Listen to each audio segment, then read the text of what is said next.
네, 오늘의 주전부리 바로 공개해 보도록 하죠. 자,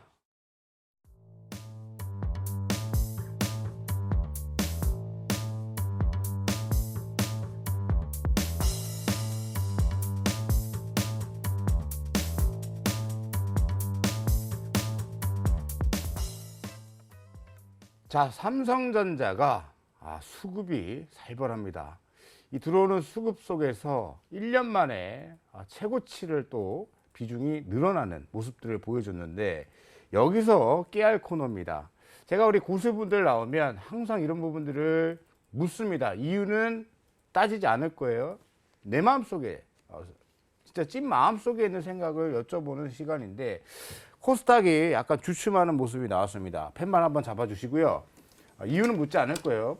코스닥이 좀 흔들릴 것 같다. OX 하나 둘 셋. 네. 자, 거래소 대형주가 잠깐. 네. 기간은 상관없는 겁니까? 아니 그냥 묻지 넘어갔습니다. 않습니다. 예, 따지지 예. 않습니다. 네네네. 이유 묻지 않습니다. 네. 자, 거래 대형주 올라갈 것 같습니까? 하나 둘 셋. 네. 두 분이 팬과 어떤 뭐라 그럴까요? 볼펜과 만년 연예인과 팬으로서 호흡이 척척 맞으시네요. 의견이 둘 다 이러했습니다. 한번 참고해 보시고요. 자, 첫 번째 질문 드려보죠. 삼성전자 강성주주분들이 엄청 많았던 지금도 존재하고 있고요. 희망을 바라보고 있습니다. 외국인들이 뜬금포도 아니고 한 달여 넘게 지속적으로 매수 우위가 들어오면서 1년 만에 최고 수급을 기록을 했는데 자, 이거 현상 어떻게 보십니까, 대표님? 어느 대표님 얘기하십니까? 김민수 대표님. 아, 예. 네네. 눈을 또 마주치셨군요. 네네. 감사합니다. 예. 삼성전자 혹시 주주십니까, 우리 앵커님께서도? 그럼 저는 주식을 할 수 없습니다. 그런가요? 네네네. 네, 그러면 넘어가겠습니다. 네네. 왜 이런 얘기를 드리냐면은 뭐 보통 저희가 주주 편향의 시각도 살짝 들어가잖아요. 네네네. 네, 저는 아니기 때문에 날카롭게 말씀드릴 수 있겠습니다만, 네네. 삼성전자를 볼 때 이제 대표적인 게 그거죠. 네. 저희가 그러면 이제 외국인들 지분율도 더 높았을 때, 네. 그리고 또 주가도 훨씬 더 높았을 때, 네. 저희가 얘기는 뭐 8만, 9만 전자 때, 음. 그때는 저희가 삼성전자의 실적 그때 기억하실지 모르겠지만 네. 사상 최대. 그렇죠. 네, 그러면서 와 이렇게 좋은 실적인데 당연히 10만 원 넘어가겠다. 10만 네. 전자는 시간 문제다. 네. 그러고 나서 줄줄줄 밀렸습니다. 맞아요. 네, 그리고 지금은 보시면 아시겠지만 지난 1분기 실적 뭐 거의 최악이었죠. 네. 예, 적자도 3조 5천억 뭐 이렇게 네네. 반도체 쪽에서 나고 있고 그런 쪽에서 그냥 갤럭시 S23 팔아서 그냥 네. 메꾸는 정도 이렇게 해서 적자 면한 정도가 단데 이런 상황 쪽에서 투자를 해야겠느냐? 네, 근데 외국인들은 투자를 하네요. 이게 중요한 거죠. 네. 그래서 아마 삼성전자를 바라볼 때 가장 중요한 시각은 그거 같습니다. 사이클이 도는 업종, 사이클이 분명한 업종에서 어떻게 보면 대장주죠. 이 회사를 어떻게 매매를 하느냐, 좀 약간 청개구리식으로 가야 됩니다. 그래서 반대로 네. 좋다 그러면 팔고요, 네. 안 좋다 그러면 사야죠. 네. 그럼 지금이 안 좋다, 사야죠. 이상입니다. 이상이십니까? 네, 자, 너무 다들 우리 코너는요. 네. 속마음을 여쭤보는 건데 속마음은 그냥 사도 된다라는 말씀으로 제가 기결시켜도 되겠습니까? 제가 그 얘기죠. 그게 네. 아주 깔고 잘 예. 간결하게. 네, 네, 너무 네. 간결해서 좋습니다. 삼성전자가 역발상으로 지금 접근하자는 의견들이 시장에 굉장히 많고요. 우리가 좀 어떤 확정적 증거를 찾고 들어갈 때 수급을 많이 봅니다. 네. 우리 이 대표께서 보실 때는 네네. 이 외국인들 수급이 잠깐 들어왔다 나가는 걸까요? 아니면 방향성을 갖고 올려 붙이는 패턴일까요? 저는 좀 방향성 가지고 네. 올려 붙인다라고 생각을 하고 있습니다. 차트 한번 보여주십시오. 차트 잠시 보시면요. 네. 예전에 이제 2017년도에 우리나라 증시 굉장히 화랑이었을 때, 네. 그때 이제 슈퍼 사이클, 반도체 슈퍼 사이클 얘기 돌면서 증시 굉장히 올랐는데 삼성전자가 네. 그때 많이 올랐었어요. 네. 그리고 나서 2018년도 들어가면서 이제 뭐 금리 인상 이슈 나오고 뭐 경기 안 좋아진다 이런 얘기 나오면서 밀렸다가 네. 네. 2019년도부터 무슨 얘기가 나왔냐면 반도체 불경기 온다. 네. 계속 그 얘기가 나왔었거든요. 예. 그러면서 1년에서 한 1년 한 반 정도 이렇게 주가 조정이 나오고 난 이후에 네. 2019년도에 보면 외인들이 지분을 갖다가 어마어마하게 다시 매수를 시작합니다. 네. 그렇게 해서 지분율이 그때 사상 최대치 58%까지 올라갔었거든요. 그리고 나서 우리 이제 팬데믹 겪고 거의 뭐 96,000, 90층까지 올라갔을 때 보면 이 올라가는 기간 동안에 외인들은 계속 팔았었어요. 네. 그래서 그때 당시에 보면 이제 전자제품 굉장히 잘 팔렸고, 네. 뭐 재택근무 이슈 뭐 이런 거 해가지고 맞아요. 컴퓨터 많이 팔렸잖아요. 그런 이슈에서도 외인들이 샀냐 하면 오히려 그때는 차익 실현으로 접근을 했었고요. 그래서 이제 김인수 대표님 말씀하신 것처럼 지금 한 1년 반 정도 조정이 나왔습니다. 그리고 외인들의 수급이 들어오기 시작한 거는 증시가 바닥을 딱 만들었던 10월 달부터 삼성전자의 수급이 계속해서 꾸준히 들어오고 있거든요. 그렇다면 저는 요거는 단기적으로 끝나지 않는다. 요번에도 2019년도, 2018년도 말쯤에 들어왔던 그 외국인 수급과 함께 계속해서 비중을 늘려나갈 거다라고 생각을 하고요. 다만 이제 삼성전자가 저기 2020년도처럼 막 급등을 하는 개별 종목처럼 그런 일은 없을 거기 때문에 네. 어떤 이제 상승과 하락의 파동을 그리면서 점진적으로 저점을 높여가는 그런 형태의 모습이 만들어지지 않겠나 이렇게 생각하고 있습니다. 꾸준한 우상향 말씀을 주셨는데 일단 메모리 반도체 감산 이슈가 나오면서 삼성전자가 덜커덩하고 움직이기 시작했고 네. 시장의 뷰는 생각했던 것보다 감산이 더 많아질 거라는 기대감으로 무폭가 상향이 지금 이루어지고 있습니다. 두 분 다 의견은 삼성전자 절대적으로 매수하시거나 보유하셔도 된다는 의견을 주셨으니까 강성주주분들은 파이팅 하시면 될 것 같은데 그런데 삼성전자는 그렇게 이뻐라 사주는데 SK하이닉스는 또 팔아요. 또 산다 하더라도 찔끔 사고요.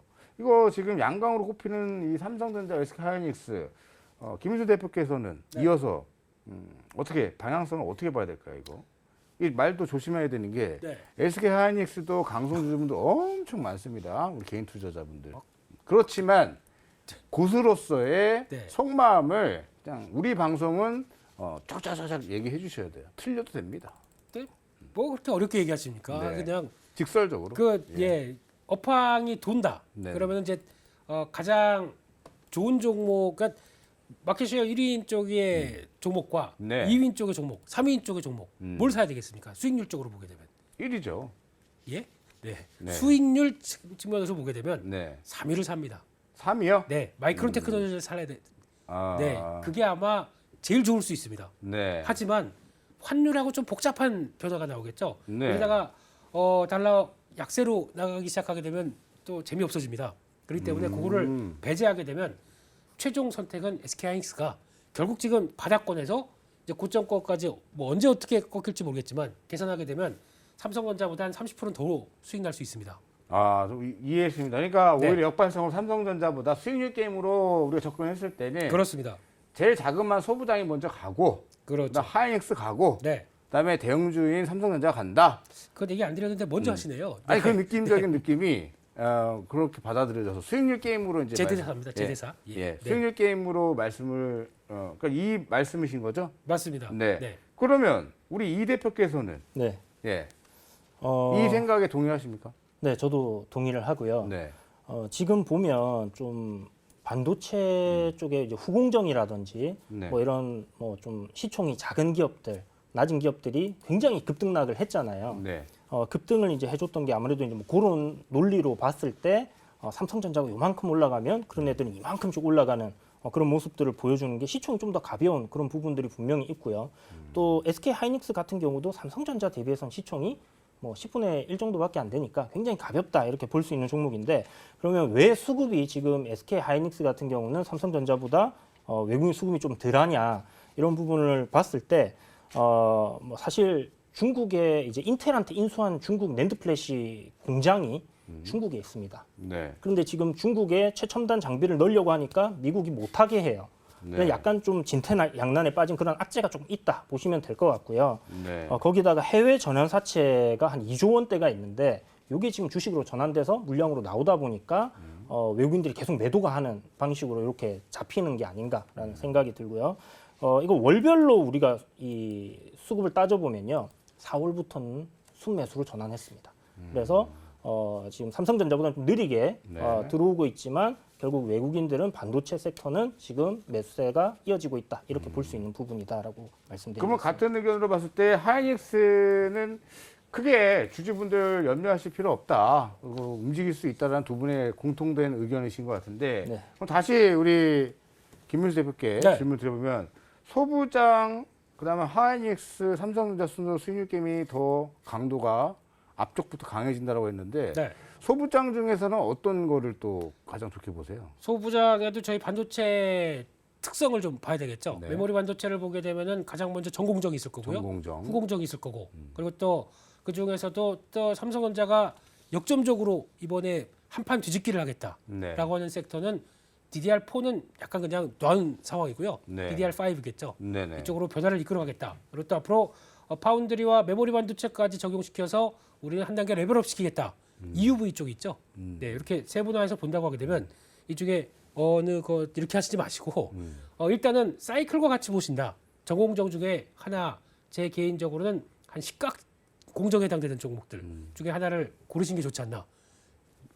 종목을 그냥 힌트를 주신다라면 그러세요? 네. 네, 진짜 힌트 없이 그냥 바로 보라라고 하게 되면 네. 첫 번째가 원익 QNC 같은 경우 괜찮아 보이고요. 네. 네, 지금 등락이 계속 흐름 따라서 왔다 갔다 합니다. 예. 그럼에도 불구하고 이 폭이 어느 정도 정리가 되게 되면 꾸준한 변화 나가지 않을까 네. 한쪽에서 관심 있게 봐야 될 것 같고요. 두 번째가 ISC 같은 경우도 테스트 소켓 하면은 거의 러버 소켓 쪽은 글로벌 1위죠. 이런 쪽에서 흐름들 보면은 이거는 또 후공정 쪽이긴 하지만 네. 이것도 볼 필요 있다라고 봐야 될 것 같고요. 네. 그냥 무난하게는 전공정 쪽에 테스 같은 거 이것도 이제 어차피 한계는 보이고 눌림목 들어오고 이런 과정들이 있다 보니까 네. 그런 거 잘 찾아서 가면은 도움이 되지 않나 네, 생각합니다. 소부장이라고 해서 뭐 작은 규모가 아닙니다. 여러분들 탄탄한 실적과 또 규모가 있는 기업들이에요. 원익 QNC, ISC, 테스까지 세 종목 소부장 보자. 그리고 하이닉스도 될 수 있다라는 의견을 같이 줬는데요. 다음 주제 저는 바로 예비로 뽑아 보려고 합니다. 예비 종목으로 예비 질문을 제가 빼놓은 게 있는데 지금 네, 국내 최대 IT 전시회죠. WIS 2023이 개막이 됐습니다. 465개사가 혁신 기술을 선보이는데 이 부분이 IT 섹터의 훈풍이 될 수 있을까라는 질문을 우리 이 대표께 먼저 좀 드려볼게요. 지금 이제 내용들을 한번 살펴보면요. 뭐 메타버스라든지 그리고 AI, 뭐 UAM, 뭐 첨단 ICT 관련된 기술들이 총망라하고 이제 나오고 있는 상황인데 글쎄요. 이게 조금 식상한 재료들이지 않나라는 생각이 들고요. 물론 여기 관련해서 이제 종목들이 조금씩 움직이는 모습들은 보이기는 합니다만 우리 예전에 이제 뭐 봤던 이런 컨퍼런스 하거나 했을 때 뭐 어떤 테마를 이루어서 막 달린다.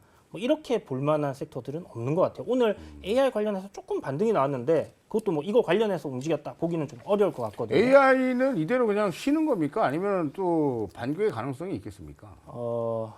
추세가 이제 무너져서 죽어가는 종목들이라고 생각을 하고요. 네. 그렇지만 강했던 종목들이기 때문에 반등이 나올 때도 분명히 강하게 나올 겁니다. 그러나 반등일 뿐이다. 다시 또 저점을 깨고 내려갈 거예요. 그래서 내려갈 때도 이렇게 지그재그로 이렇게 내려가지 않습니까? 그래서 우리 이제 코로나 테마 때 네. 코로나 시대 때 이제 엄청나게 올라갔던 그 테마들을 보면 결국 죽으면서도 이렇게 한 번씩 반등들이 나왔었기 때문에 네. 이슈가 있을 때마다 뭐 그런 식으로 좀 움직이는 흐름이 되지 않겠나 이렇게 생각합니다. 지금 김민수 대표께서도 네. 같은 의견이세요? AI 쪽이요. 아니요. 지금 제가 말씀드렸던 네. IT 전시회 네. 지금 열렸는데 삼성이 뭐 지금 여기서 뭐 엄청 홍보한다고 뭐 말들이 많고 또 분위기가 좀 탈 수 있을까? 또 때마침 또 바닥권에서 움직이는 뭐 BH라던가 그렇죠. 캠트로닉스 같은 종목군들이 또 움직임이 나와줬고 캠트로닉스는 오래됐죠. 네. 아니, 오늘 기준에서 오늘 기준에. 예. 그래서 이런 흐름들이 어중간하게 또 2차 전지가 조금 흔들리면서 이 빈틈을 노려서 새로운 또 IT 섹터들의 반격이 나올 수 있는가, 가능성이 있을까에 대한 질문을 드렸습니다. 제가 보기에는 2차 전지는 굳건하고요. 굳건하다. 네, 거기서 같이 가느냐 아니면 많으냐의 차이가 있겠지. 2차 전지는 거의 불야성인데요, 지금요. 그렇기 때문에 그쪽에 대해서는 뭐라고 그 안에서도 계속 또 소섹터가 돌다 보니까 네. 대장주가 크게 흔들리면서 꺾이는 모습도 보이지 않는다라고 하게 되면 여전히 거기서 움직이는 건 맞고요. 이쪽은 아마 그렇게 보셔야 될 것 같습니다. 혹시 제가 준비한 그림 잠깐 보시면 네, 보시죠. 거기서 나왔던 한 6가지 섹터가 이번에 주제로 보여지는데 네. 그 중에서 나오는 게 일단 지금 시장에서 가장 관심 있는 게 저거죠. 좀 없던 게 새로 나온다라고 했을 때 로보틱스 네. 이쪽에 대해서 특히 며칠 전에 저 현대백화점 가봤더니 거기서 사족 보행 로봇이 뛰어다니고 있더라고요 1층에서. 아, 그렇습니까? 네. 여의도. 네, 현대백화점? 점프하면서 아. 예, 점프 막 춤도 추고 예, 예. 아이들이 무척 좋아하더라고요. 그거 개당 131만 4,400. 네, 그렇게 가격이 매겨져 있습니다. 네네네. 그러니까 이게 돈 있으면 살 수 있는 시기까지 들어온 거죠. 네, 그런 쪽에서 서비스 로봇 아니면 또 들어오는 로봇에 대한 변화가 얼만큼 우리한테 다가오느냐 네. 이거 한번 체크해봐야 될 것 같고요. 그밖에 또 물론 아직까지는 이게 또 피부에 와닿다고 보긴 힘들겠지만 프랑스 올림픽이 2026년인가요? 7년인가요? 잘 모르겠습니다. 네, 그때 UAM이 실질적으로 돌아다닌다고 하죠. 거기서는. 예. 네, 그래서 파리에서 뭐 공항까지 돌아다닌다고 하다 보니까 이때 나오는 뭐 드론의 변화 이런 것도 한번 보셨으면 좋겠고요. 그리고 마지막으로는 XR 기기. XR. 네, 이쪽에 대해서 뭐 삼성이나 물론 이제 다 직접 보여주진 않겠지만 거기서 이제 나오는 개념들도 한번 좀 보러 가시죠. 이거는. 네, 21일까지 열린다고 하니까 일단은 자료 준비해 주셔서 너무나 감사합니다. 예. 저는 네. 이 자료 준비해 주시는 분들이 네. 너무 좋아요. 리서치 회사입니다. 네, 리서치 네. 좋습니다. 네. 어쨌든 뭐 코너 속의 코너로 좀 이렇게 여러 질문들을 드려봤고 의견들을 좀 다 들어봤습니다. 일단 결론은 긍정적이다, 될 수 있다라는 의견으로 기결이 되는 것 같습니다.